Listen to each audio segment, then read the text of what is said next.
Napakaliit na bagay nito. Tanggapin mo na. Binigyan po ni Senior Facundo ng paper bag si Tinding eh. Dadagdag pa siya sa mga sakit ng ulo ko, ha? Paano po kung puso na ng asawa niyo kukunin niya? Anong ginagawa mo dito?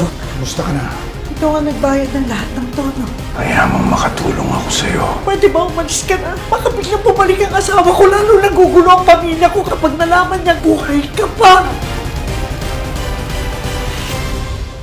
Boss, kailangan lang po namin pumunta kay Don Facundo. Baka po kasi makahalata na eh. Mabuti naman bumalik kayo, ha? Meron tayo papasuking malaking negosyo. Hindi na kami papayag kung magiging tau-tauhan nyo lang kami. Ang gusto namin ngayon, may porsyento na kami sa bawat transaksyon na gagawin natin.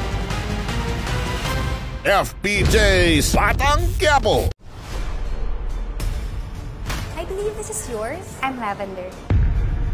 Mag-birthday na ang ating friend, si Iris. Kami na lang ng tita ko ang gagawa ng party ng friend ninyo. And here she is.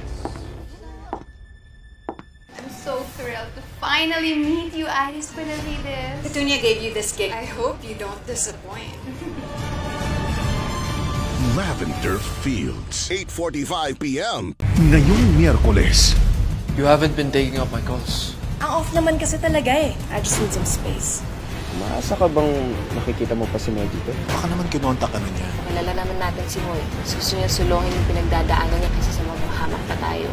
Pahirap na ng pahirap ang pagtuklas ng katotohanan.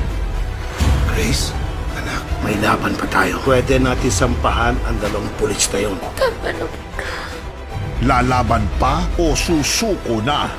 Ang dami lang natatamay. Wala ba talagang may alam sa inyo? Sino pa bang kakampi niya dito? But those guys from Omega Alpha Rho. Ilabas nyo na si Moises kung ayaw nyo maramdaman ang full vengeance ng GSX. Pamilya Sagrado, 9:30 p.m. Dip it! Diba? Sarap. Shoot!